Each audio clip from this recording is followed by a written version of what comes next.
All right, we're back. Jimmy, I have bad news. The Kingdom Hearts fandom is going to destroy itself. You sent me TikToks about it.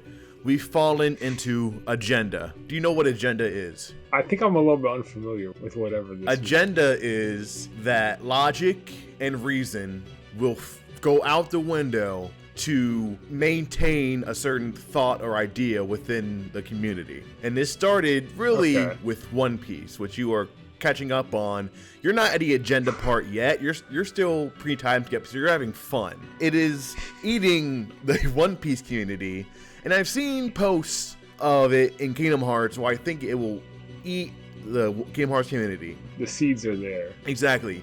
But this is where we shine. We're taking action because even though the Kingdom Hearts community will fall, we will rise because we are going to profit off of it. That I understand. Agenda, I'm not there yet, but profit, I'm there. Yeah. So this video was inspired by another YouTuber named Fither who did this for the Persona series. Rest in peace, Fither. You haven't been here for a while. I hope you're doing good. I made my own ranking here because this is my agenda. Part of the agenda is even when we're on the same side, we're not. I'm just going to go through this tier list right here. At any point, you can be like, okay, or ask for further explanation, or say fuck you, change it, because this is editable. The agenda hasn't started yet, so we're not at each other's throats, so we can still be civil about this. All right. Also, this is canon, feat, lore based, because when we did the versus tournaments, we're like, oh, they're in this location, they can do whatever they want from their data fights. This is like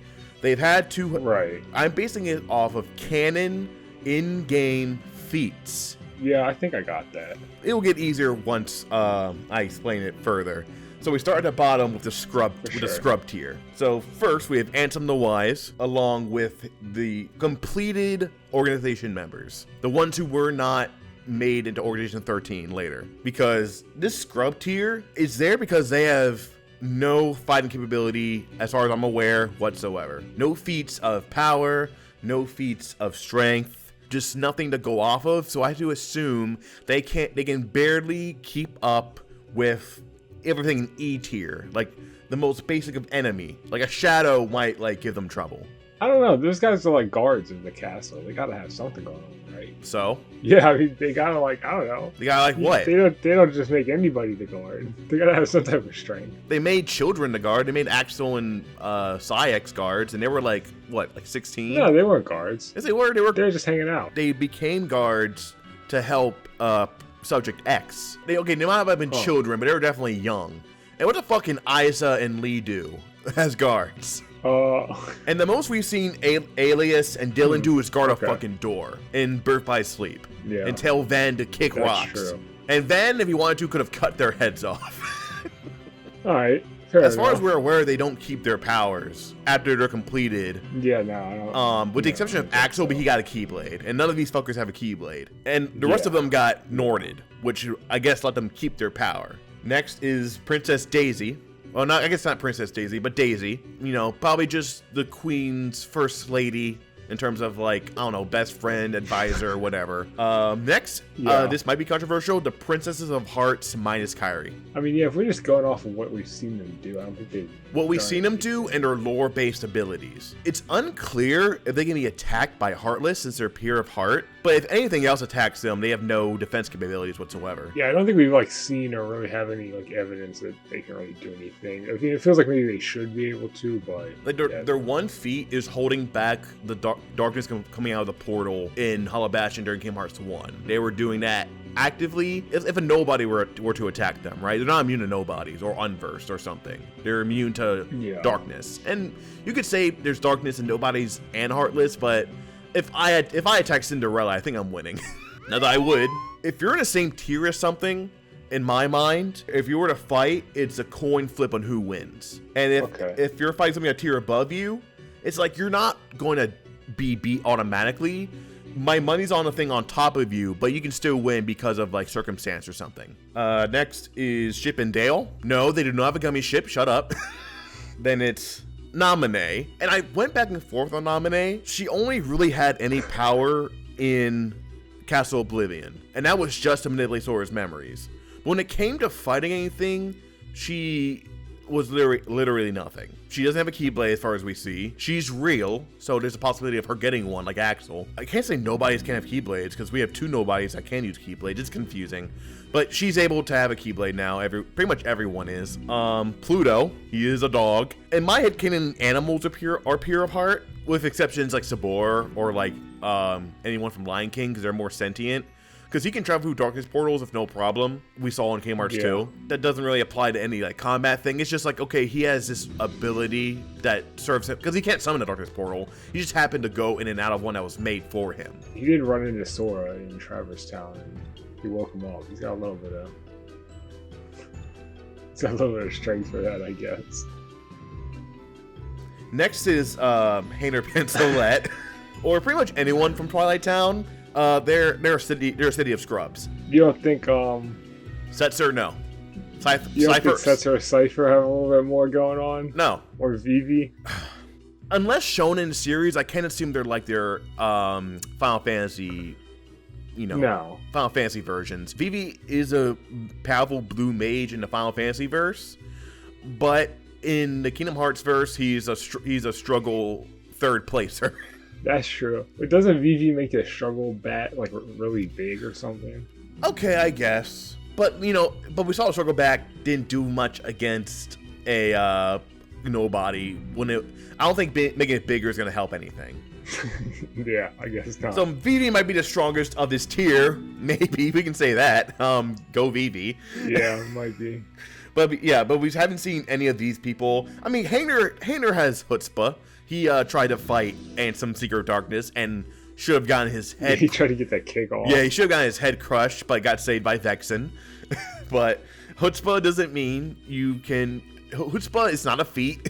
Next is Scrooge. Power of capitalism can't save you from getting your heart ripped out. Yeah, he's got ice cream. He's got ice cream. Ice cream feet might get there. And this is all before Kingdom Hearts 4. Kingdom Hearts 4 could change all of this. Scrooge might be in quadruple S tier. When he taught Donald Zeta Flare, when that gets revealed. That actually be sick. He's a retired magician. He knows Zeta Blizzard. That's why he got into ice cream. Bro, you're cooking. This is Agenda right here. Agenda is just headcanon, but we say it's real.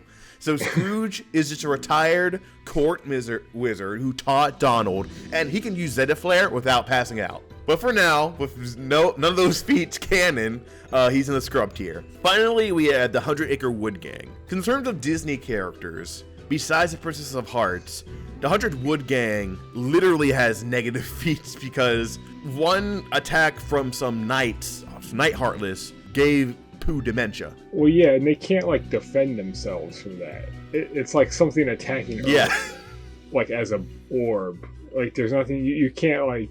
You really can't reach to defend. Like yeah. But even if Heartless didn't, like, there's a reason Heartless never invade 100 Acre Wood. It's because like it's just not the environment for that or the people for that. Yeah. One single Neo Shadow would commit unspeakable acts within 100 Acre Woods.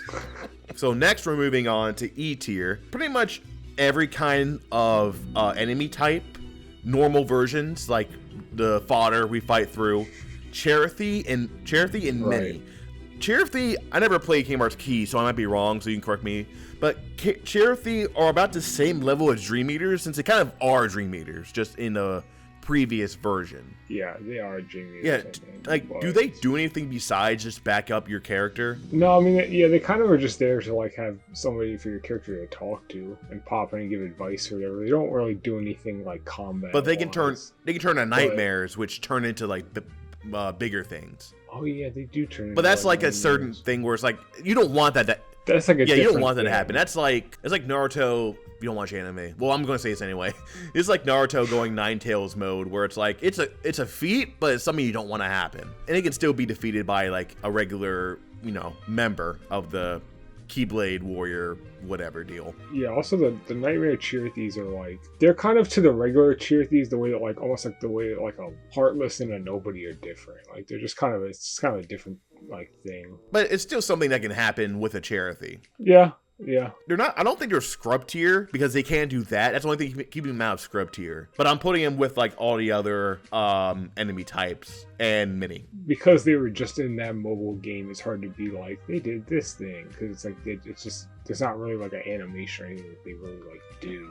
Yeah, and then even in 3, the one we talked to didn't do that much, but just explain lore to us about like the final world and stuff. And there's Minnie. Minnie does have light powers. She was boosted by Sora in 2, but she by herself she can do light balls.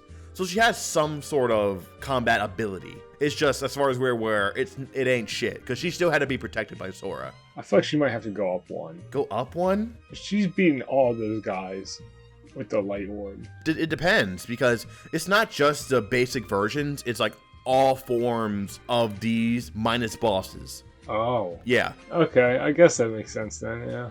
I think it'd be a dice roll if she wins against one, but she would have gotten swarmed in Disney Castle by shadows if Sora wasn't there. And even if she got past, she's not making it to the throne with those bolt heartless things there. Bolt hammer heartless there. Yeah, no. No. And that like move where she disperses, I believe that's Sora boosted. It's not something she can do. So again, just based off feats, she could be way more powerful. We just don't know. Maybe her power is tied to the cornerstone of light, which is diminishing. We don't know. Yeah. Again, canon feat. So she goes here. All right, next here we have the kingdomhearts key random keyblade users. Not your main character, just any old basic union member. Not even the Alliance. They're capable with keyblades. They can defeat Heartless relatively easily, I assume. We haven't seen anyone, I think, straight up die from a Heartless attack. Again, you're the Kingdom Hearts key expert, so you can say I'm wrong. Yeah, I don't think so. And alongside them are the Dark Road students, maybe minus Xehanort and Ericus. Yeah, I don't think we see them really do anything. Those fuckers got one tap by a Heartless boss and Maleficent. They can beat basic enemies, but they ain't doing that much else, apparently. Good job, Odin, for teaching your kids how to defend themselves. Next are the Disney heroes that we team up with. Jack Skellington, Baymax, Woody and Buzz, whatever. Pick a random one and put them against anybody. I put them in their own, like, small thing. Because it would have been impossible to be like, oh, Jack Skellington's here, whatever. I think they're all relatively all on the same level. There are some exceptions I have here. And if you can think of one big exception in terms of power, we can consider it. I'm just putting them all in this group because I think they're in their own spectrum, but I think relatively they're all, kind of the same. Yeah, I think you've got all the exceptions that I would have thought of out of there. I bet we're two minds. All right, next is Goofy. So my main thing is he has no magic. He's a warrior shield guy, impressive, but as far as we're aware, he's fast as far as we've seen, but not that strong. He's got great defense, though. He can block anything. Yeah, but once the shield's up, and if you're fast enough, you can cook him. He's also got really good stamina, I guess.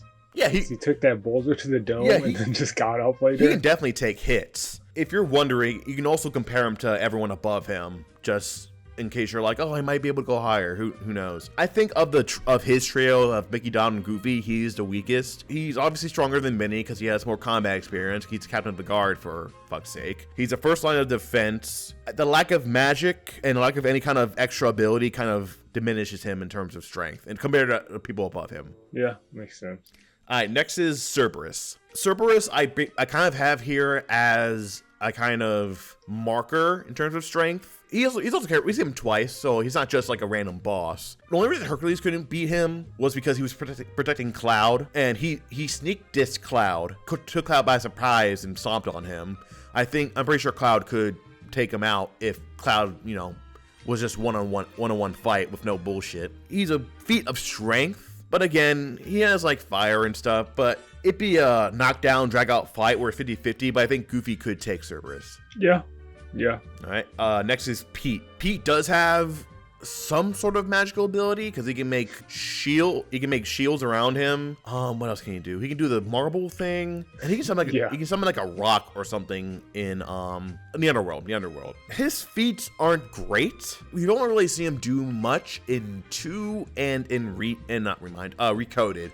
Recoded he lost to a Data Sora, who's probably weaker than regular Sora, so not a great feat there. He has enough power to control Heartless. According to this list, he's like the weakest person who can control Heartless. Like, it's kind of like, he's like the bare minimum. Yeah, that makes sense. Finally, it's the World Ends With You kids. What do they do? I don't think we saw it, but it was implied they were fighting against nightmares to survive. Yeah. Just to have them there, I think they could definitely take on minor enemies, but I don't think it's a surefire they're going to win, so that's why they're only one above normal enemies. That makes sense. Like, I'm not even counting them from their game. It's just Kingdom Hearts feats, and feats can include hearsay. That's also part of agenda.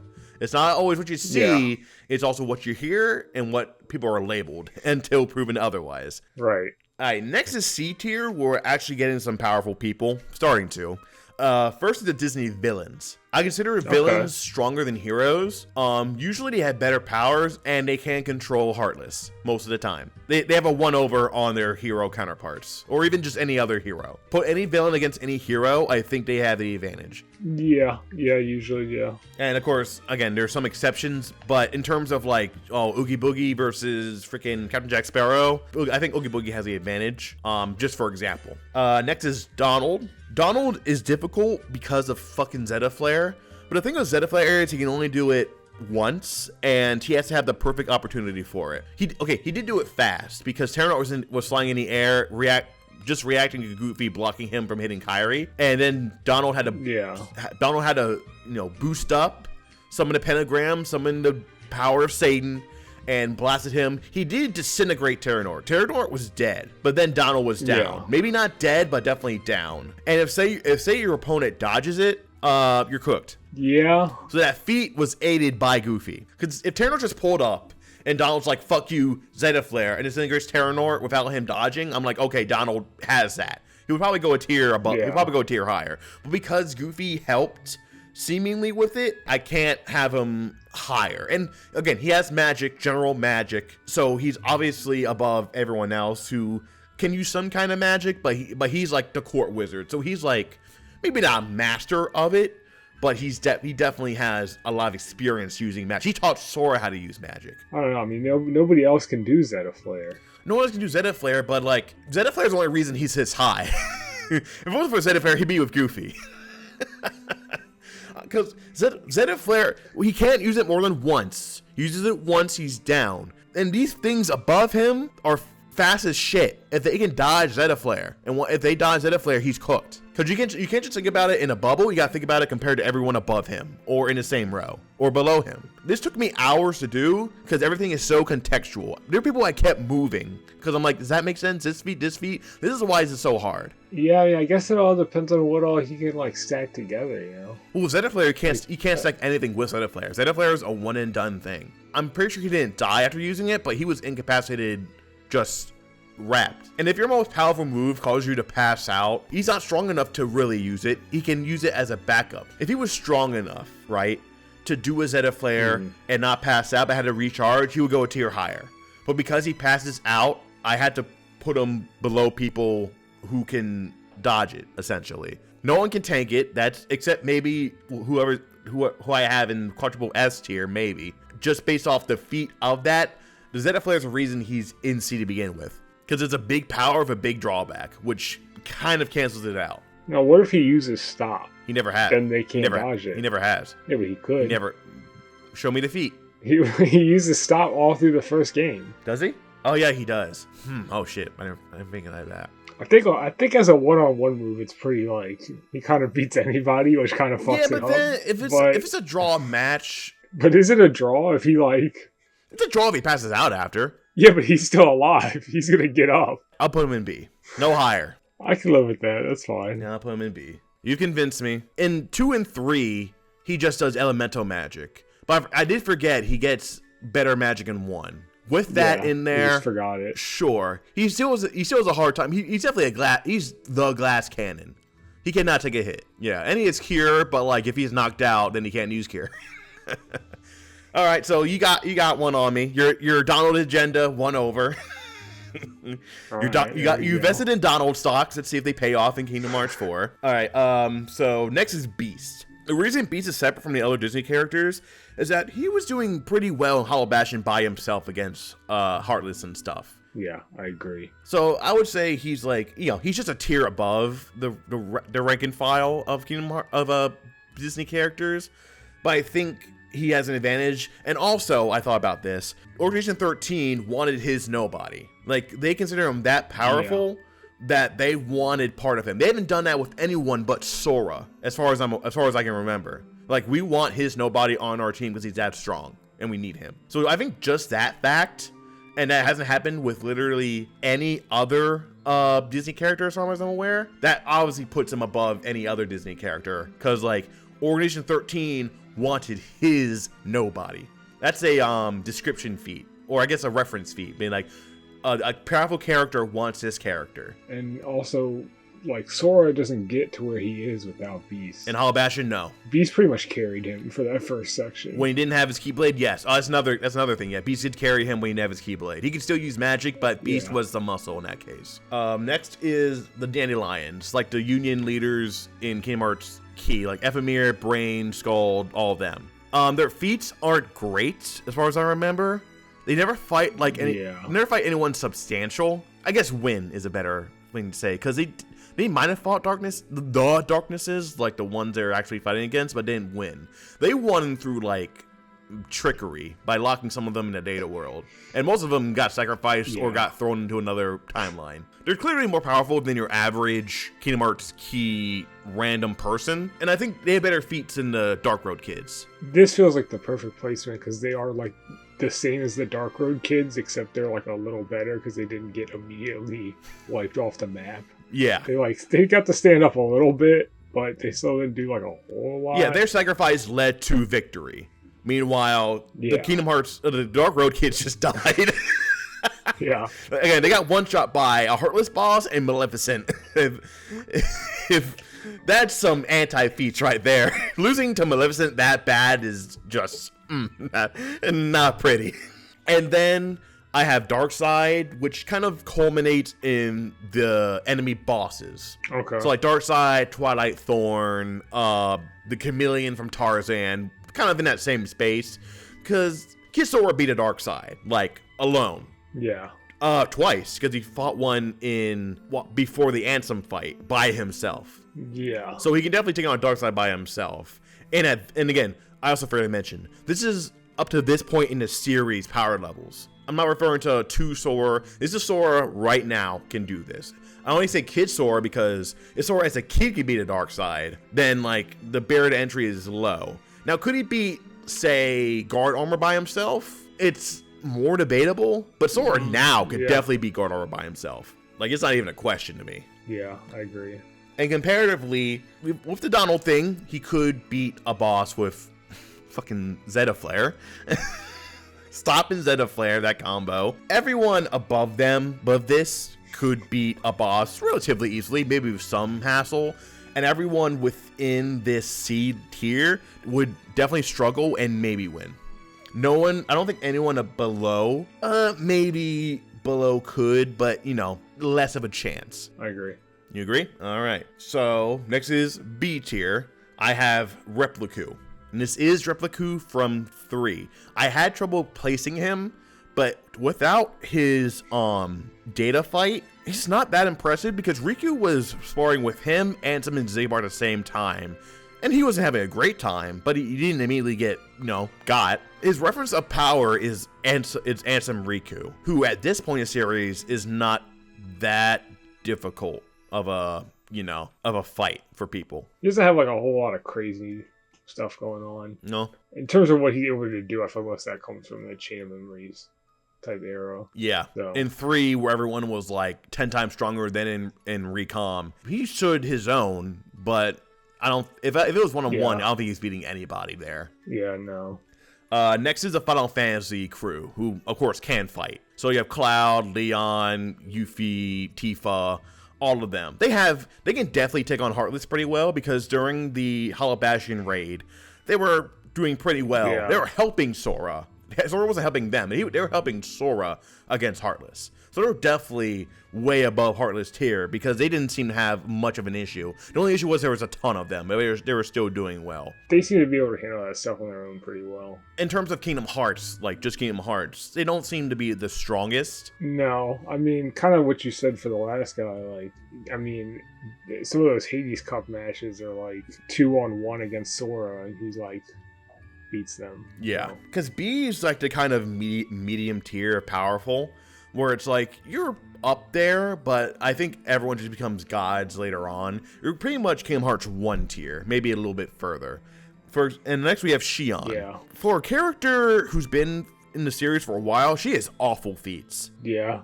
She lost to Axel in 358. Axel did pass out, but he got her from Twilight Town back to where the never was, and then passed out. So he definitely had enough stamina to do that.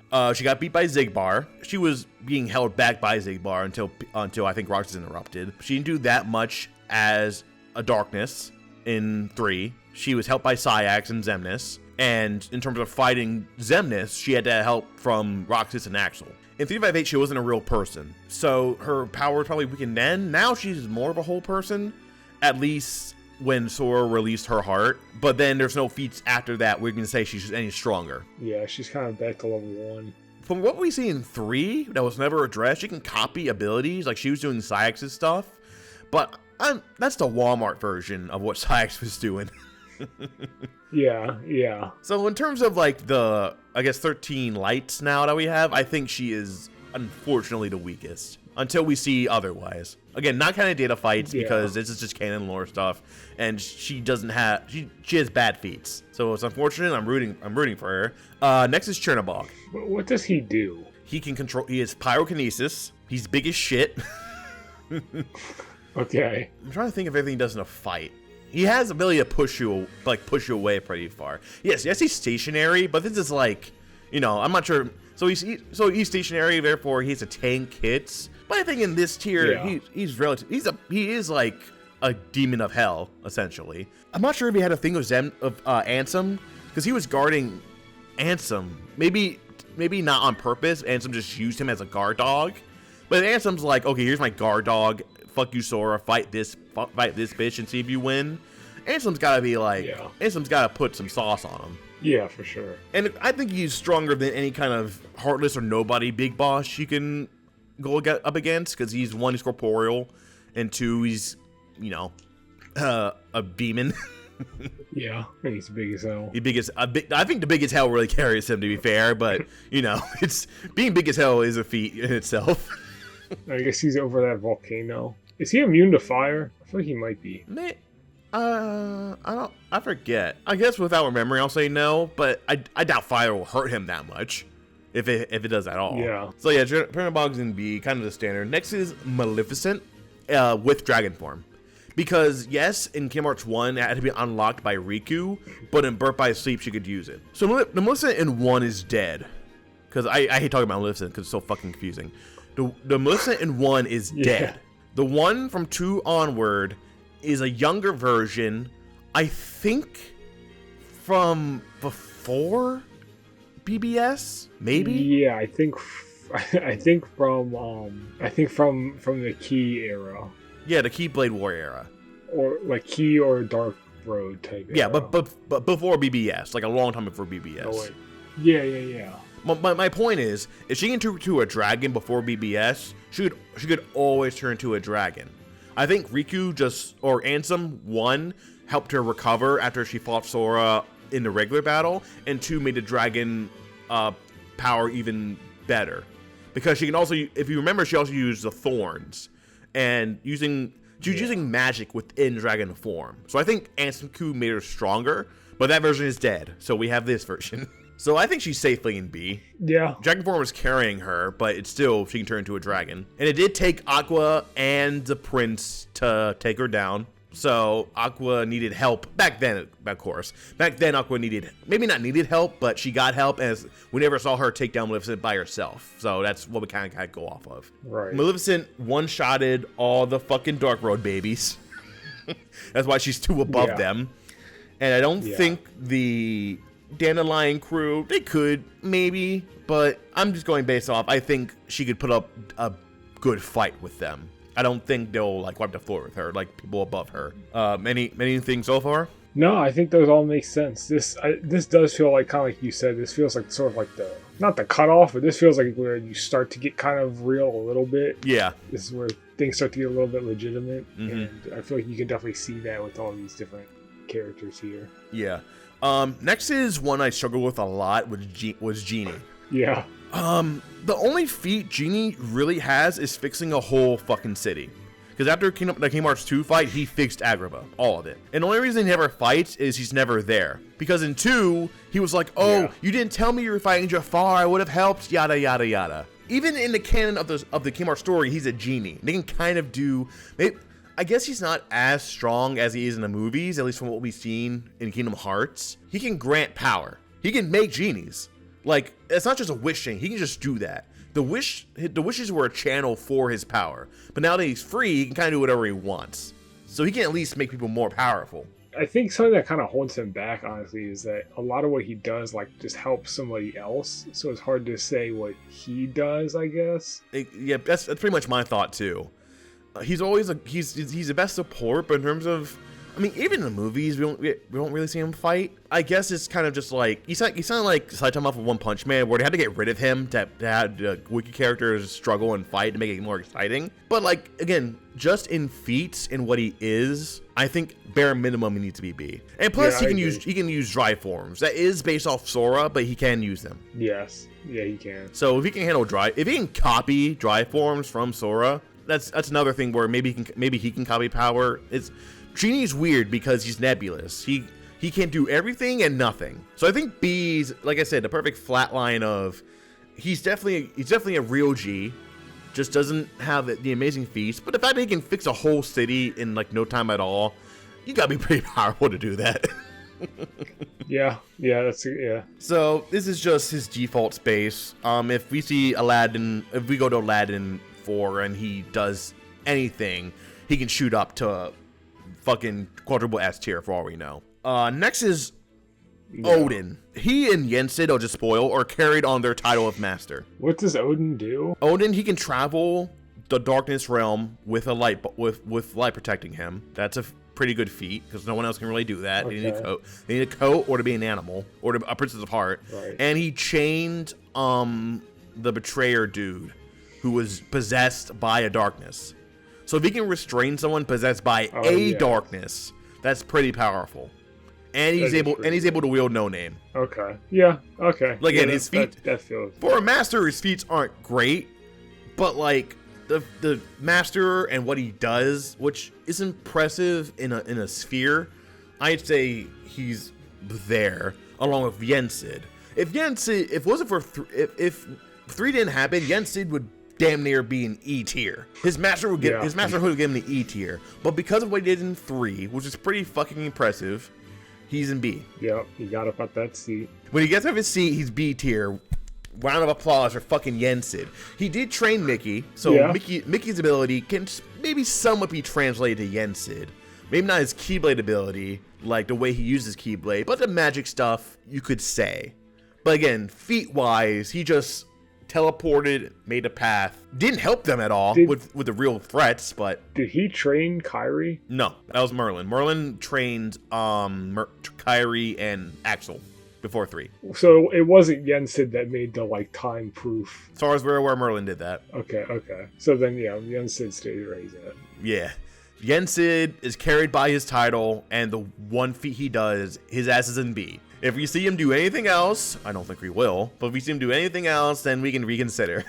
All right, next is Hercules, who is the strongest possible Disney character in Kingdom Hearts. Yeah. I think he can beat all the villains. Maybe not easily, but I think he definitely do it. He's beaten Hades before. With Sora's help, but Hades definitely put in work.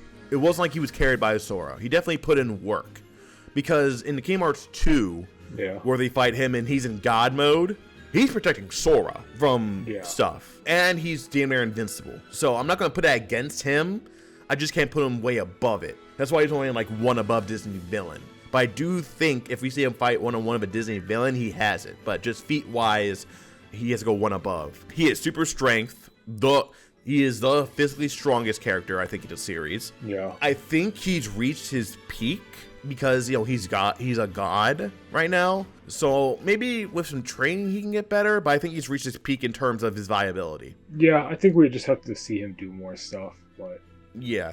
He can definitely take on, like, Heartless and stuff. Like, he beat the Rock Titan. I think we see him beat the Rock Titan by himself in 1. I think we do. But... I don't remember. He definitely beats a Titan by himself. He beats a Hydra. He didn't kill it, but that was more through his own ignorance and rushing, but he still defeated it. He held off Cerberus. Couldn't beat him because he was protecting Cloud, but he definitely could have beat Cerberus. When it comes to Masters, he could struggle. But again, it's a coin flip who wins within the same tier. In terms of, like, again, strongest Disney character. In B, not that bad. No, I think that's pretty good. So next we get to the big boys, and this is where I really started to struggle with where to put people. First is Vanitas, and these aren't in any particular order within the within the letters. It's just where I put them, because that would have been another fucking nightmare. So okay, just first on the list is Vanitas. His feats are impressive. He has beaten people, but one-on-one, he definitely struggles. Yeah. He beat Aqua with a sneak in 3 because he was gonna say, hey, I'm gonna kill Ventus, and she's like, no. And then he beat her. That was a sneak. He held his own against Ventus with a broken keyblade. So I don't know if that made him any stronger. I think him and Van are on a kind of the exact same tier. He is a darkness. Yeah, I think so. But in terms of a darkness, I don't know if maybe his connection to Venom and Zora hold him back from being a pure darkness, and that makes him maybe more powerful. That's just headcanon at this point. Yeah, I think we're getting more on that later. And he wasn't doing the key wave by himself. That was Xehanort doing that. He just took advantage of it. Because Xehanort was using Eriga. I think he definitely holds his own against a Wayfinder trio, at least most of them in his tier, and he could definitely beat everyone below him. I'm pretty sure. Yeah, no question. Because he does have darkness powers. He can control Unverse is another thing. Yeah. He can spawn Unverse from himself. He can still do that. It's the same reason like the Disney villains are above the heroes, because they can use Heartless. And his warp ability is pretty nasty. Oh, and he has a warp ability. He has a warp ability. And like along him is Ven, because even Ven's feats aren't that great. His like one big feat is defeating Vanitas. Because in the Keyblade Graveyard, he had not great showings. He got one shot by Xehanort. He got speed blitzed and one shot by Xehanort. He got caught by Xehanort's chains before Terra revived himself and helped out. He helped along with the crew, but in terms of his own special feats, his aren't great. No, but he was asleep for 10 years and like had just woken up. Yeah, him and Terra, I give an excuse for not being as strong as Aqua because they were both held up for 10 years. Aqua, even though she was in hell, she was training. Yeah. Hell training.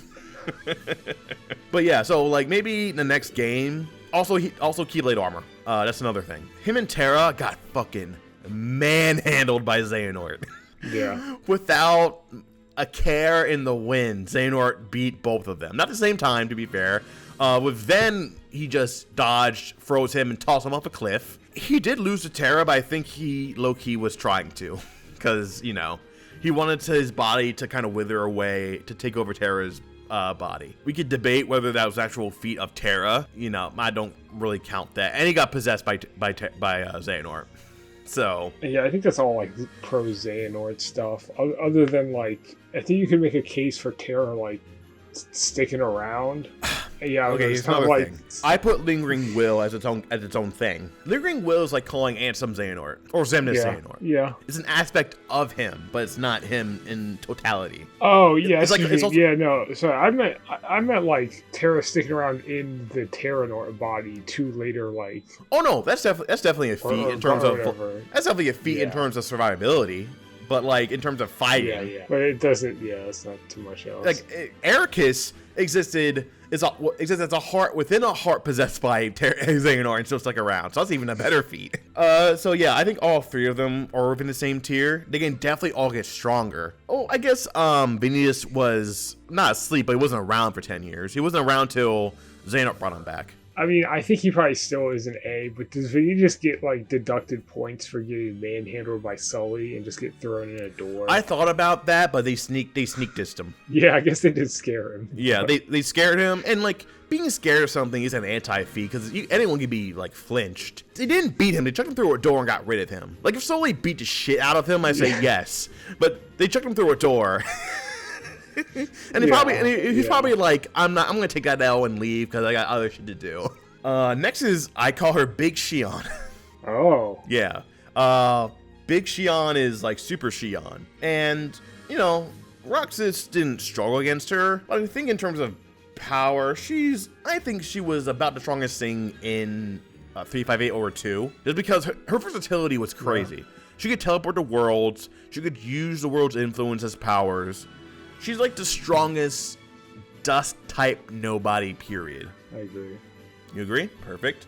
Next is Organization 13 members, including Axel. Yeah, I think they average out to about that. Yeah. Okay, I thought I would fight you on Axel, because Axel has, again, negative feats. Because, tell me, who's he won in a fight against? Oh, Amnesia Roxas. No. Actually, no. Yeah, he lost. Both times. Yeah, he did lose that, yeah. He does kind of get stunned on, huh? He gets stunned on, or he takes the kill. He killed Vexen. He killed Vexen. Yeah, he did kill Vexen. He blew him up. After he was weakened by Sora. Yeah, that's true, yeah. He used Repliku to kill Zexion, didn't do it himself. Lost to Marluxia, or was losing to Marluxia before Sora showed up. Got his ass beat by Xemnas in the Keyblade Graveyard. Almost lost to Xion in Feed over 2. Did he get his Keyblade broken or whatever? No. He was like, this is a sham. This is fake ass Keyblade. Well, he did do that, but he didn't break it, no. He just like, this is bullshit, and threw it, and Axel was like, that's not bullshit. So Axel was pretty much in league with his compatriots. Yeah, I mean, just kind of like looking at the other stuff, it's like, I think they pretty much handle the people below them for the most part, and I think they kind of get washed by everybody above. So. Mm-hmm. I'm glad you agree, because some people are like, oh, Alias is the strongest, but he got fucking one shot by Possessed Riku, to be fair, but still one shot. Weakened and then one shot, I'll say, because he's still to fight before. We have no idea how really powerful Z-Bar is. If Z-Bar is any more powerful than he is, he's never shown it. There's definitely potential for some of them to definitely be better. Because like Marluxia and Larxene will get their Keyblades. Luxord, yeah, we don't know. Demix, when he reveals himself as a Master of Masters, then we'll maybe he's already on the that's list. agenda right there. And the reason that the completed people are on the bottom that weren't Norded, because as far as we're aware, they don't have their powers anymore. Because like Zoldan, I think he's one of the strongest in terms of power and organization, but Dylan is a mall cop. Sorry, he took a demotion. I would have stayed evil. Yeah. I would have stayed a nobody if I had my win powers. Fuck being a mall cop. Next is the Titans, all of them together as one. Oh, okay. They're each a threat by themselves, but I think by themselves they're about maybe Chernobog tier. But them as a team, especially in 3, they took down Zeus. That feels about right for them. Okay. Next is Kairi. Kairi, her only real feat is in Remind. Good feat. Definitely a good feat in Remind. But you gotta remember, Sora was there too. I'm not saying he did most of the work. I think it was either 50-50, at worst 60-40 Sora's end. She definitely has room to grow. And she definitely has great potential. Because this is just like, 3 months training under Merlin and she got that good? Her potential is through the roof. She could be on par with Sora when she trains under Aqua. I think the Revive stuff's weird because it's like, where does that take place? Like, does that, like, can she just do some of that stuff? What do you mean? So, but it definitely, like the flying around and like dropping bombs, like she can do that. Like, there was no thing that said that she was amped, or like that was just a power exclusive to the era they're in. I think she can just do that. I think the thing that keeps her back is she was fighting a lot more stronger people. We haven't seen a lot of her do anything. Yeah, but she has an apprentice showing. This is just based off 3. I just can't imagine her beating anyone above her. Maybe, but it'd be very super fucking close. I mean, I guess it's a special circumstance, but I feel like she also gets points for turning Sora back into a human. That's pretty powerful. I feel That's like. As a princess of heart feat. Cool. What does that mean for anything else? I mean, listen, maybe she should be doing that more. What if she hugged every Heartless? Worth a shot, I feel like. Well, she hasn't done it. She's selfish. She'd rather kill them. Maybe you need a personal connection. In the Lord series, she can make a body. Zoxus was still walking around. Yeah, that kind of... Like, I'm sure that was before they concretely said what nobody is. But, like, based on the lore of the series, she made Sora a body. Without a vessel. And maybe it's because of their connection. Because she was in Sora's heart. So, that might be just a thing between those two. Maybe. And finally, you have Ansem, Seeker of Darkness, which I think is the weakest Xehanort aspect. Yeah, I think so. Because he is built-in help. Yeah, he's got the Guardian. He's got a Guardian, and the Guardian ups his feats. I'm not saying without Guardian he's a scrub, but Guardian puts in a lot of the work. That, to be honest, I think it's more just he thinks is beneath him. Because, like, Guardian is pretty much his lackey. Which is why he's always like, I don't give a shit. Guardian, do my shit. And then he gets serious and does other stuff. But Guardian is most of the time is win con, and he's a Heartless. That helps. The ship thing is a Darkness amp. It's because he was so close to Kingdom Hearts. So I don't really count that as his power. He was amped by Kingdom Hearts. I want to say he's as powerful as Vanitas. That might be controversial, but you can disagree if you want. No, I think they're close enough to this. Yeah. That was my thought too. All right, now we get to the fucking big boys in S tier. First, we have Sephiroth. So, secret boss fights are weird because usually secret boss fights are stronger than their normal forms. Like, Enigmatic Stranger is stronger than, maybe not stronger than Xemnas, but definitely more tricky.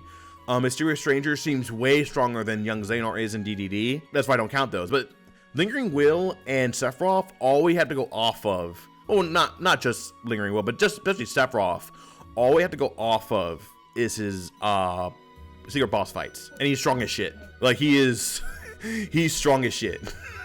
Yeah, he is. I mean, and we get that little bit of him and Cloud fighting after they become white and they fly away. Yeah, because I thought about Cloud, but the thing is, when Cloud's fighting him, it doesn't seem like he's trying. No, it's not, yeah. So until we see, like, bigger feats from him, if he's in 4 at all, which we don't know, I think he's perfectly fine where he is. He's definitely on the higher end of powerful people.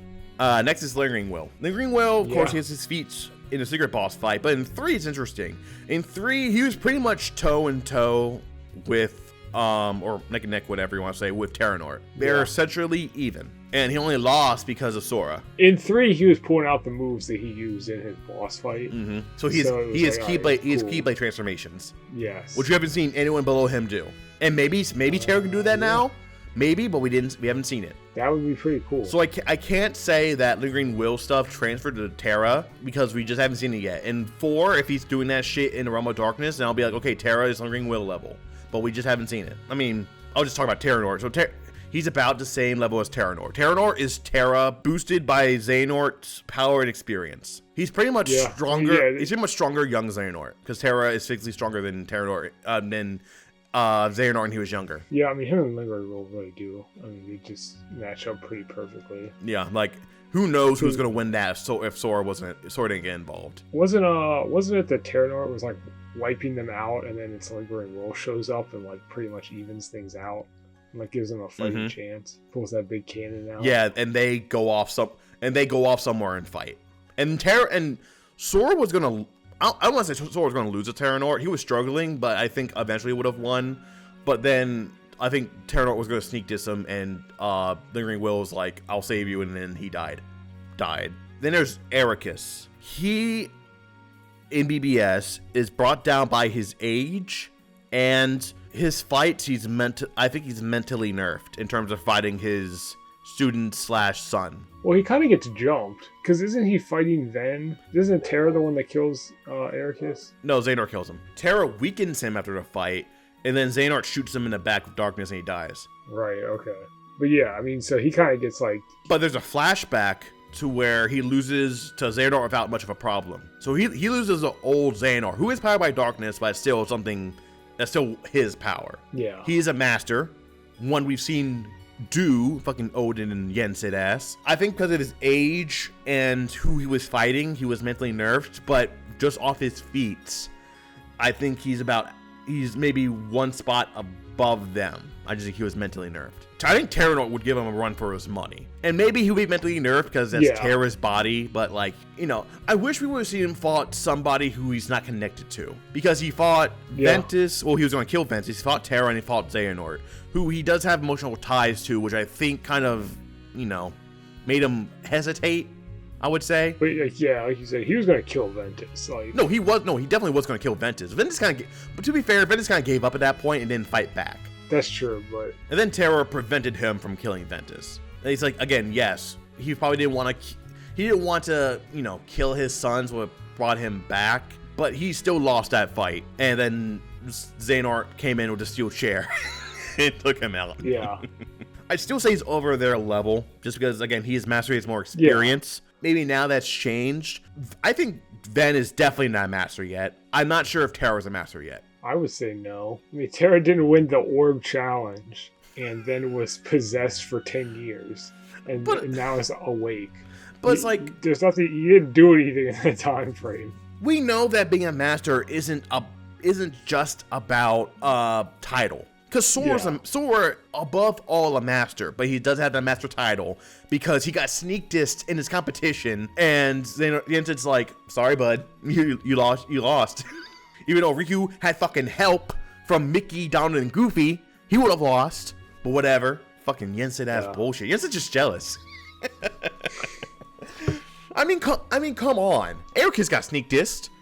Does that mean he's not a master anymore? I think it's just because they saw that little bit of darkness in Terra when he did his exam, and they didn't give him the Master Award, but they're kind of like, all right, that was kind of weird, whatever.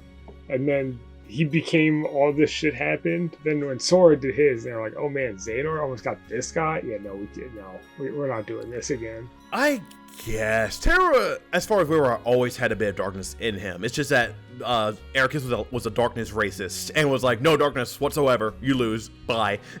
And that's what got him killed in the end. I think he's good now. I think Terra learned to overcome that when he overcame Xehanort.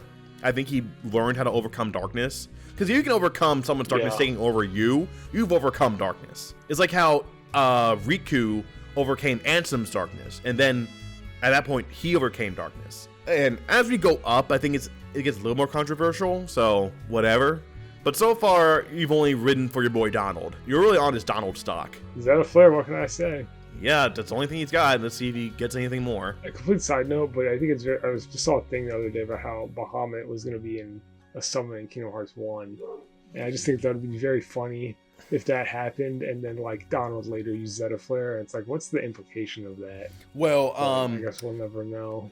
Fun Final Fantasy lore fact: pre Final Fantasy 16, Bahamut could only use Giga Flare. And then 16, Bahamut used Zeta Flare, but he was boosted to use it. Oh, so Donald is straight up just stronger than him. I think the fact he can use Giga Flare without passing out, I think Bahamut still has the advantage over Donald. He'd be a tier above Donald, let's say. We've never seen Donald use Giga Flare. Maybe he can do that just fine. Maybe, but he didn't use Giga Flare. He used Zeta Flare.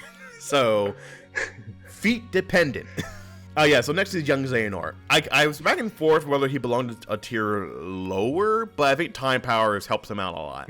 Yeah, I wouldn't put him lower. But he's definitely not higher. I think he's definitely where he belongs. Yeah, probably. It's weird because I think Xehanort could beat young Xehanort, but like maybe does Xehanort deserve a spot higher? No, because he was neck and neck with Lingering Will, and Lingering Will doesn't deserve to be higher. So that's what I'm saying. The hard part was like comparing everyone to everyone, because that's what you do when you power scale. You gotta compare everyone to everyone. And yeah, I think Xehanort could beat young Xehanort, with issue, but I think you do it. But Lingering Will in turn are on exact same level. Who would have won that fight without Sora? But Lingering Will could not beat anyone in double S tier. This is why power scaling is a fucking mess. It drives people crazy. Yeah, it's tough. So just based off who's around him, I think young Xehanort has to be where he is. He is a master. He's a fresh master, but he's still a master. He has no name. He has time powers. He has magic. His control of darkness. I think he's pretty set where he is. Yeah. And next is Incomplete Xehanort from Remind. With the goat head. But this is just from Remind though. When Sora and Kairi fought him. Or them, whatever that was. Because it was all the darknesses, or 12 out of 13, forming together to make, again, an incomplete Xehanort. And I kind of have him here as like more of a Kairi scale, because I don't think Kairi could have beat him by herself without Sora there. Like, this fucker's definitely powerful, but like, he was summoning meteors and shit. He was still beat by Sora and Kairi. And he's not Xehanort. He's not a whole Xehanort, at least. So he's not as powerful as Xehanort. No, I agree. Perfect. Now we get to the really, really big boys. Versus King Mickey. He can use Ultima. Automatically puts him in double S tier. Do you doubt Mickey? No, I'm thinking he needs to go higher. Probably not, but... No. Xehanort stopped him without a problem. Because Mickey was going to use Ultima. Yeah. Xehanort used Stopsa. And just... If he wanted to, he could cut his head off right there. And this is pre-Keyblade. Yeah, and he does get chokeslammed by Xemnas or whoever. Exactly. But he walks him down in Remind. Who does? That one section. Mickey, when we plays Mickey, we're like... He was dying. Slow walking. He was dying. Yeah, he was still whooping ass. Yeah. No, he wasn't whooping ass. He was surviving. If Mickey, like Naruto, ran up there, killed every single Xehanort up there, and then did what he did, yes, he'd be triple S tier. But he was struggling to do that. It took all his energy to do that. He was outnumbered. Yes, it's an impressive feat. Just based off what we've seen of him, he's definitely like the strongest Disney period character. And he's definitely a master. But I just think due to... his feats, he's about here. I don't think he's higher. Yeah, I guess if he was triple S, he wouldn't have lost his shirt in the Realm of Darkness. Exactly. Besides that, which is, I guess, a factor, that moment with Xehanort really knocked him down in terms of power scale compared to Xehanort. Yeah, that's true. Yeah. Xehanort used a weaker level spell and froze him. Ultima is a nuke in the Final Fantasy verse, which I assume is the same thing in the Kingdom Hearts verse. And Xehanort's like, no nuke, stop. And he stopped. That kicks him down, unfortunately. I think if it wasn't for that, he might have gone a spot higher, but because of that, Xehanort didn't seem to have an issue with him, he's a spot lower. Not to say you can't beat Xehanort, but my money's on Xehanort if they ever did fight. Next is Xemnas, who I think is the strongest Xehanort aspect outside of Xehanort. Yeah, I agree. Because he can beat any nobody. I think he would struggle with Roxas, which is why they're the same tier, but I still think he holds a good chance. He has lasers. He's a lightsaber. He got the laser dome. Laser dome, which he did do canonically. That might have been an upscale feat, but we don't really know. But we can still consider it. He can do the vine thing, but he just has a big kit, and he's just naturally strong. He does a lot. He can do a lot. It was weird for me to put him where he is, but compared to everyone else, maybe he can go lower. It's just hard for me to think why he would go lower. Yeah, no, I think he's placed pretty well. I mean, he does a lot. Yeah, there's not really any reason to think that any of the stuff he does isn't like him, I guess. Yeah. By the end of 3, this is before anyone dies, by the way. He's complete. Yeah. So he's even stronger. I assume. I think if you're Norded, you're maybe a tier higher. But then I didn't want to go into Marluxia and Larxene and all that, because maybe they were stronger, maybe they weren't. But Xemnas, even without a heart, was pretty fucking strong. It took Riku and Sora to beat him. And then Sora did beat him by himself in DDD, but right now he's lower than Sora, so it still applies. And he also held back Mickey, which, is a feat in itself, because Mickey seemed to have a lot of trouble with him if he couldn't just say Thundergut and escape. Yeah, he got him. So that's pretty much why I put him here. It's weird to put him here, but I think just based off what he can do and what he's done, he belongs with the goats. That's why he's my goat. He's my favorite villain. Next is Riku, who is the Vegeta to Sora's Goku, which means He is strong as shit himself, but he will always be below Sora. He lost pretty handily to Dark Aqua when Sora by himself beat Dark Aqua. And Dark Aqua is weird. I don't know if she's stronger or weaker or the same as Aqua, but in any case, Riku still lost, Sora still won. So that's the perfect kind of indicator of, you know, their differences. But Riku is still fucking powerful as shit. He can do this. He can do the same dash that Roxas can, just darkness instead of light. He has full mastery over his darkness. Pretty much full mastery over his darkness. And I mean, obviously this is like early stuff with Terra, but the way that like early Terra is like has darkness stuff and it's like it seems almost like scared of it, or is like late stage Riku, current Riku, you don't get that. It feels like he's in control of that shit, and it's just like it doesn't feel like you're like, oh no, is this gonna corrupt him? No, he got it. Yeah, ever since he was cleansed of Ansem's influence in 2, he's just been perfect in terms of controlling his darkness. Like he beat Ansem and young Xehanort in 3D. When Sora just beat Xemnas, which again is a good feat. They don't care if Riku had died. They just wanted Sora because they want him as a vessel. No. Because Riku built up a resistance to darkness. That's why they couldn't possess him. Originally they wanted Riku, but he was so good against darkness that he could not be possessed again. Yeah.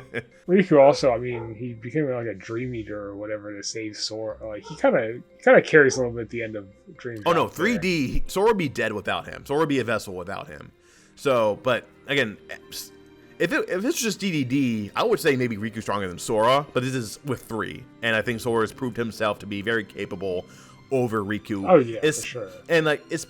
Even without the minor nitpicks and stuff, the Dark Aqua fight really sealed the deal that Sora is stronger than Riku.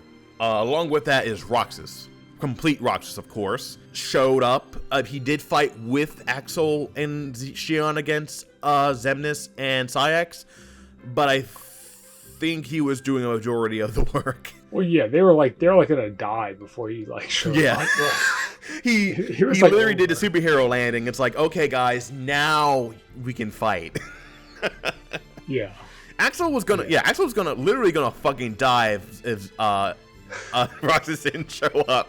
His are more collective feats, and the fact that he hasn't gotten weaker. He beat Axel. He was neck and neck with Sora. Sora still won that fight, but I think it was pretty equal. With Amnesia, beat nobodies, especially Twilight Thorn. He was MIA in the middle of 2 and 3 because he was within Sora. But then he shows up and is a major factor in beating Xemnas and Sayax. I think he is master level. Maybe not a full master, but he's definitely master level, as we can see here. Because Riku's definitely a master. Yeah, Riku is a master. And he was dubbed, if that fucking matters. But he's definitely a master. Pretty much everyone in double S tier is master level. Yeah. Okay. Everyone S up is master level. Some of these in S are debatable whether they're master level. But everyone in S up is like you can't argue they're master level. Besides Roxas, they're all either actually dubbed a master or you have Xemnas who comes from a master. Mm-hmm. So then it's just like Roxas is like basically So Roxas is with the goats. I just don't think he's as strong as Sora right now, or Xehanort or Yuzora. Like I'm not saying he can't win, but he'll definitely struggle. And then there's Aqua, who's again obvious. Beat Dark Xigbar, beat Vanitas, like the mixture of Vanitas and Ventus, with Mickey's help, to be fair. She survived 10 years in the World of Darkness, fighting Darksides every lunchtime. She held her own against Vanitas, but she got sneak dissed, but I'm pretty sure she's going to win that fight. Beat Xehanort, a fresh Xehanort, so maybe not the strongest version, but still beat a fresh Xehanort with a Guardian. She has the most feats out of everyone besides Sora, because we play as Sora. She has pretty good feats. The only reason she got beat by Ansem is because she never keyblade. So like she's the most obvious double S tier in my opinion. I can't even see her being a spot higher, because I think she still gets her ass beat by Xehanort. I feel like she's so borderline being moved up one, but I don't think I would, just because that tier above her is so strong. I kind of think she clears everybody in her category to a degree. I think she struggles with people in her category, because like the reason people are in the categories is if they fought, I think it'd be it's a coin toss on who wins. Like, there's no obvious, like, because young Xehanort could obviously beat Hercules. That's obvious. Fucking Goofy could could definitely be nominated in a fight. If you're like a tier, 2 tiers above, you're pretty much essentially going to win. 1 tier above, below, I'm betting on who's higher, but it's not like the person below is getting wiped. But I think 9 times out of 10, she loses to everyone in triple S tier. I think it might be a little closer than that, but... It's definitely close, but she does have feats, but I think she has the feats to back up everyone triple S tier. Yeah, I mean, yeah, she's on the border to me, but it's just not quite enough. She still had to be saved by Sora in 3. From the Realm of Darkness and from dying. And yeah, Sora had help. I guess he had help not dying, because he went to the final... It's weird how he got saved from... Oh, Kairi did it. I forgot Kairi did it. But still, she was saved by him. She couldn't do anything, and she has PTSD that mentally nerfs her. Yeah. Now we get to the GOATs. Our player character kind of has to be the strongest. If not, it doesn't make any sense. Sora. His feats are play the fucking games. Yeah, he kind of does it all. Magic, keyblade transformations, flow motion, power of waking. Come on. That's a big one. Yeah. Because we don't even know. Riku can kind of do it, but Sora can do it the wrong way and gets punished by God himself. Yeah. If you're so powerful, reality cannot handle you. Come on. Yeah, like the forces of nature had to step in and be like, "Dog, that was too much. Yeah, you did too much, and we're punishing you now." Yeah, you're going to a world that can maybe handle your ass. Not here. We're sending you to real life. Yeah, we're sending you to a 9 to 5. We sentenced you to a 9 to 5 and time to pay rent. Get ready to learn taxes, buddy. Yeah, that's your punishment for being too good. It's like when people say if you're too good at something like Marvel Rivals, people say, "Hey, go get a job." That's what happened to Sora. Yeah, he won the game, and nature was like, "Fucking get a job, buddy," and sent him to the real world. Yeah, so Sora is fucking obvious. Then there's the old man himself, the main villain of how many fucking games at this point. Is a master, is an old ass master. Beat Ericus without a problem, killed Kairi without a problem, and was able to control, to influence, and buff 12 other people. And, you know, he's just the guy. I'm just gonna say, this is pre-Keyblade Xehanort. So, think of Go Ahead Xehanort. This is just in, like, the graveyard. Oh, yeah, this is in Scala. Scala. But this is pre when he has a Keyblade. That's a tier even higher, I'll explain later. Like I said, pretty even, and it's a coin toss on who wins. But Xehanort just has more experience. He has, 60-something years on... something crazy. And, like, you know, as far as we're aware, he never stopped getting more power. He did something in those 60 years and definitely worked. He definitely put the grind set in. He transferred his consciousness to a different body. And made that body a tier stronger. Yeah, and then leveled him up for 10 years. Yep, pretty obvious. And then, this was our last minute addition.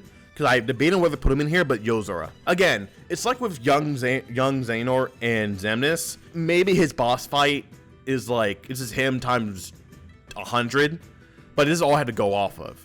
And I do think canonically he beat Sora. I don't know what the answer, I don't remember. Because I think there is 2 different endings. So based off what we saw in the Kingdom Hearts 4 trailer, Sora woke up and was like, where the fuck am I? He didn't walk into the apartment, signed a lease, and fell asleep.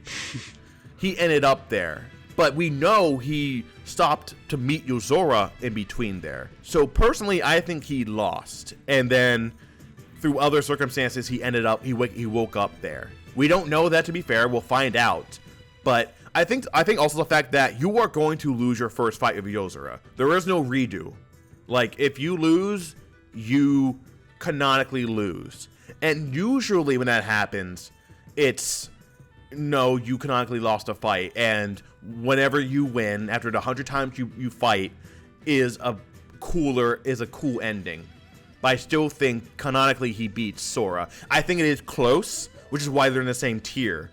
But I think canonically he wins that fight. Yeah, just based on what we got, I mean, he's got some crazy moves, and... like, him stealing the Kupo coin is kind of crazy. Him stealing your Keyblade. Like, he steals your Keyblade, which actually, that's crazy, because he's not a Keyblade wielder. And people have tried to take Sora's Keyblade, and he always gets it back. Yeah. Like Jack tried it, not in a serious way. Roxas tried it. Of course, a Keyblade wielder can always get their Keyblade back. Not Axel because he sucks, but he took his Keyblade. He could. Yeah. I don't think he could handle it forever, which is why it was like a temporary thing.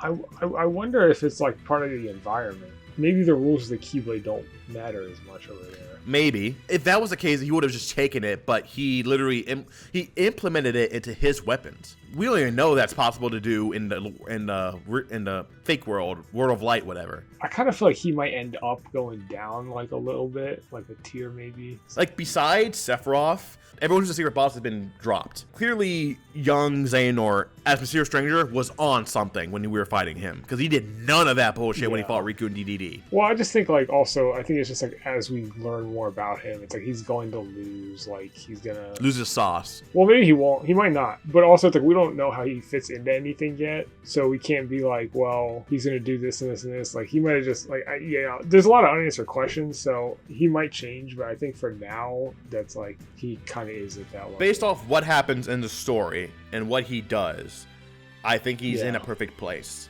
Like, I'm not gonna say he's stronger than Sora, because honestly, he kind of like, took Sora by surprise and beat him. But I do think canonically Sora put up a fight. And I do think it was like a 50-50 thing. Yeah. It's just Sora's used to fighting Heartless. He's used to fighting Keybladers. He didn't know what the fuck was going on with Yozora, because he was doing shit he's never seen before. Yeah, exactly. And Sora is still strong as shit. It's just, this is a whole new game, because he's in a whole new world where the same rules might not apply. Yeah, exactly. Yeah, exactly. So Sora's on a defense, if anything, and he lost. Which, like, if Yozora beat him in the World of Light, then we can have a different conversation. But this is a whole new space where we don't know what's going on. So I'm saying for now, he's fine where he is. Yeah, I agree. All right, and in quadruple S tier, again, might be controversial, but this is Xehanort with the Keyblade. I think Xehanort with the Keyblade is the strongest thing we've seen so far. I think you're...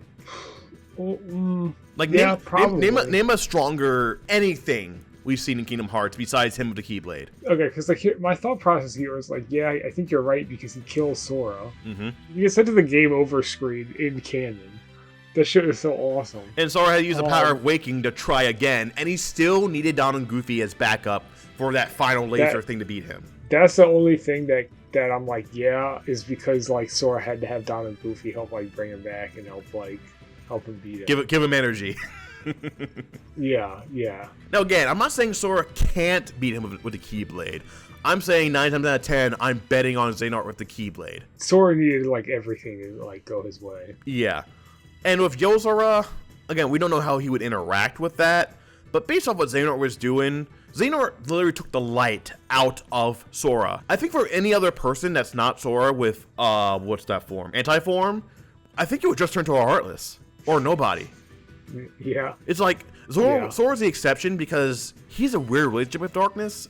It's just like, if he did that to, say, Roxas, what would happen? He is that strong, and it's because Sora is as strong as he is that it makes him look like not as strong. Mm-hmm. I guess that makes sense. Like, yeah, because since they're so even, but Xehanort has the buff. Yeah, it's like Xehanort with the X-Blade, Keyblade, whatever, is like the strongest point blank.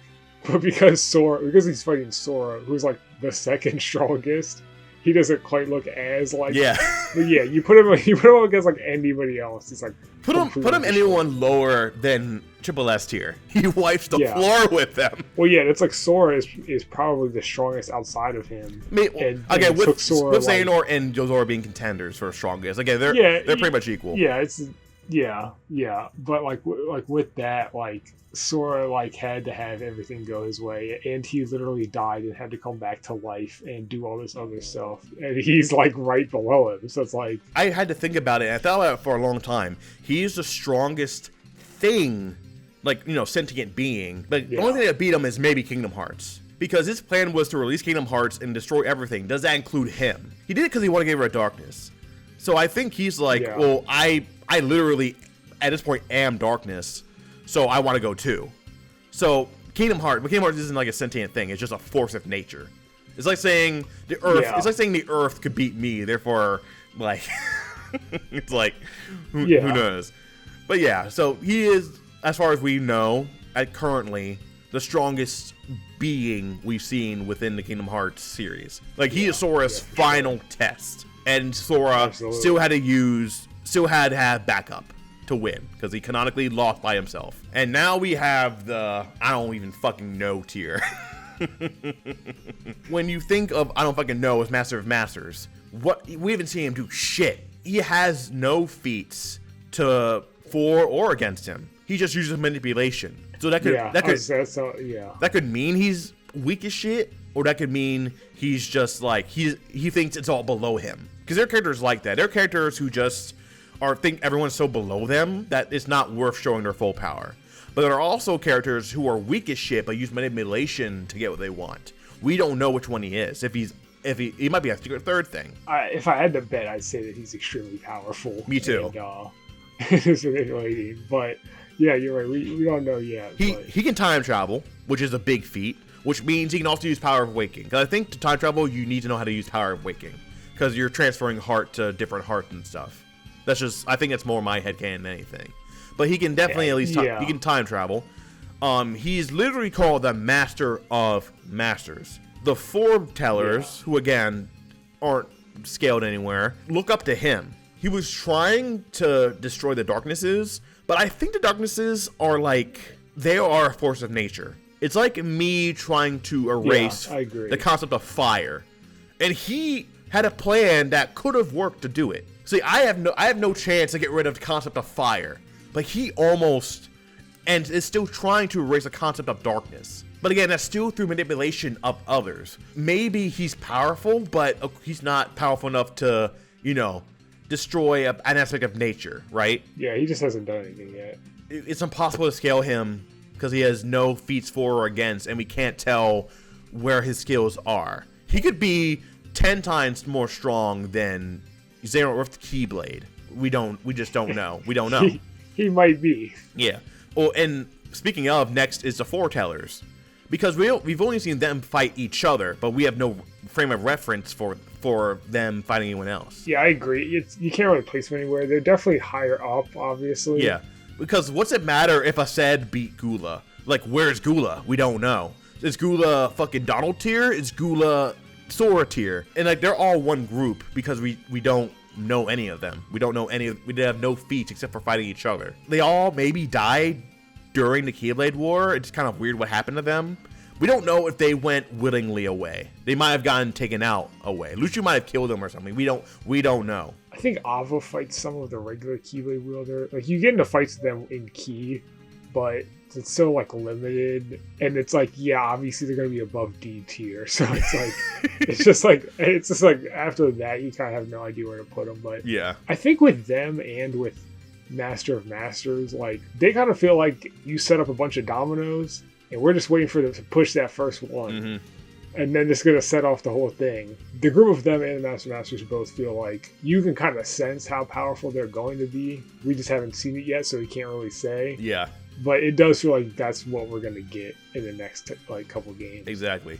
If I had to guess, it's just my guess, I would say Master Masters is probably triple S tier, and Keyblade, the foretellers are probably S or double S. That's just my guess. It's based off nothing. Just based off what I think they should be able to do. They could be just off vibes. Yeah, honestly, it's what it is. It's literally just vibes. Even the name Master of Masters, he could have gotten it from nowhere. He's definitely stronger than himself. Yeah, he's definitely. Well, I mean, maybe he did. We don't know. They have 0 feats, and that's part of the mystery of it. Maybe we won't get Master of Masters in the next game, but maybe we'll get more foreteller stuff in the next game. We'll see. And Lucio, because I think Lucio's going to stay in the Breg body forever at this point, because that's what we know him as. I don't think he'll ever change another body. Yeah. So if anything, we'll get a Xigbar upscale in the next game, and he'll be, because right now he's with his Organization 13 buddies, because again, we haven't seen anything more impressive of him than that. Yeah. He's implied, but at that point, we haven't seen anything. Also, I mean, this doesn't really help place him at all, but I also think the eyeball thing is such a crazy feat. Yeah. I'm putting my eye in this thing. Yeah, we don't know what's up with the box, and that's tied to anything. The box might be what puts him yeah, and something might be in that box that puts him in a high tier. Do we know where Xehanort got the concept of the keyblade? I think everything he knows is from Master of Masters. Yeah, I don't remember that one. Because Master of Masters is weird because his plan in Key failed. But he has backup plans. And Lushu was that backup plan where he wanted Lushu to get to somebody who could, I think, release Kingdom Hearts. But that plan failed too. And that's why they're on their third backup, which is get the foretellers back and something to do with Quadratum. Yeah, something to do with Quadratum. So they're on plan 3. And look at his first 2 plans. His first 2 plans almost destroyed the world. Just through his manipulations. Like, even if he's not that powerful, just his power of suggestion is insane. All right, next is Fairy Godmother, because she knows about Quadratum. What the fuck? That is really interesting, yeah, because she hasn't really done anything else. So then it's like, wait, why are you like the only person that knows about this? Exactly. She is the reason Riku is there and Quadratum, because she used the star as She used a star somehow to get Riku there, but she still is the reason Riku is there. How does she know how to do that? She's from Cinderella, bro. She turned a pumpkin into a carriage.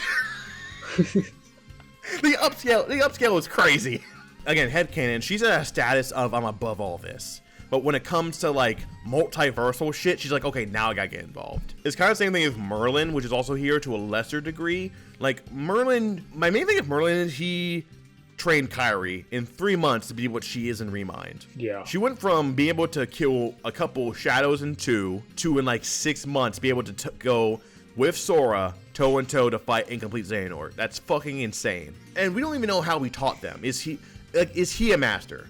Never been confirmed or denied if he's a master as well. Yeah, he's very mysterious. It almost feels like him and Fairy Godmother might have, or at least one of them might have, like a Yen Sid type moment where they pull off and just do some insane magic and then just dip out. And fucking Merlin made a time machine door, which might be a power waking feat. It might be something different that probably will never be explained. But no. he was able to send Sora and Goofy back in time. Yeah, that's a weird one. And of course, he's a master of magic. He might have trained Donald for all we know, and that hasn't been confirmed or denied. But like, there's something definitely. Again, we might never truly know their power levels because they're kind of just ancillary characters. But it's still a question to ask how powerful they really are, because they've done some crazy stuff that implies a sort of high power level. Maybe they can't fight with a damn, but like they're clearly got stuff going on. And lastly is Kairi's grandma. I think you actually put her too high. She's supposed to be in quad S. Okay, here's the thing.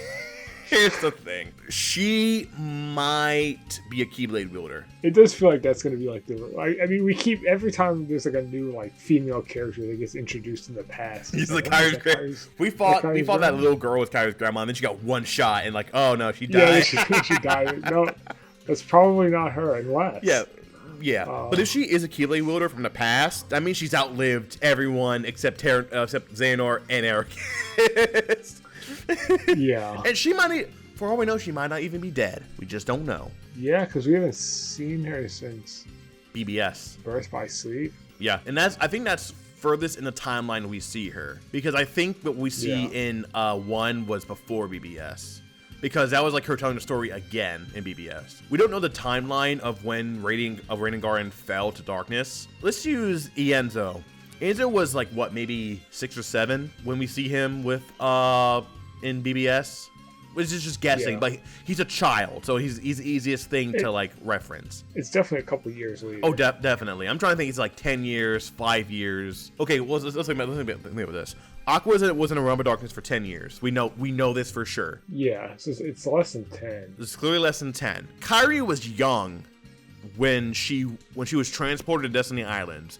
She was young in that cutscene in Million Day Memories where Ansem Apprentice, we don't know if he's awakened yet. That's the thing. Yeah. We maybe he's just off his rocker and like, okay, world's falling in darkness, fuck you. I think that's the same day he made his boys into nobodies, because it was like a last minute thing of like, this world is cooked. We need to do something. And that's when I think he started to wake up, because I think we know that was the point he sent his heart to 1. His heart forward to 1. Like when he became a nobody, Heartless Ansem went to the future to do that stuff, and Xemnas stayed. Years and years of the organization building hearts to make their Kingdom Hearts. That's why they got Roxas and Xion, which increased the process. And I think that Kingdom Hearts naturally was forming, but it was taking a long time. So they needed Keyblade wielders to manipulate. And once Sora got involved, then it was like, okay, Keyblade, like, and maybe Mickey was doing stuff too, like fighting Heartless and stuff. And so, but Kingdom Hearts was still taking a long time to build up. But when Sora came into play and was wreaking havoc, they're like, okay, we need a Sora. And that's when they got Roxas. And then they're like, what was it, a year, not, like, maybe a week into Roxas being part of the organization, they got Xion, which even made it even faster. And then a year later, they lost Roxas and Xion, but Sora came back. And they're like, okay, Sora, keep healing Heartless. We're almost done. So all I want to say is, we don't know how long it's been since we last saw Kairu's grandma. She could have died. She could just be dead naturally, even though we haven't seen anyone die of old age. Yeah, I guess so. So, I mean, maybe Xehanort and Ericus did. It's confusing how Xehanort died. Did he kill himself? Was he going to die anyway after the fight?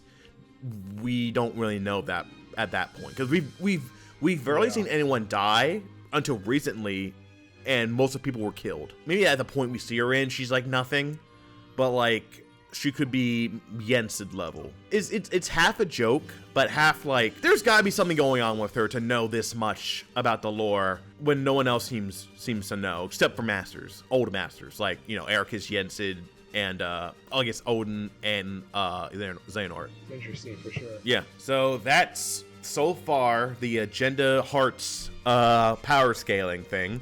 The only one you fought for was your boy Donald. You have your Donald stocks in. Jimmy's predicting a big rise in Donald stocks, so buy in right now. Buy now. I'm putting a little bit in my Genie stocks. I think hopefully he can go up, because I just think by the nature of what he is, he should be higher, but again, feat dependent.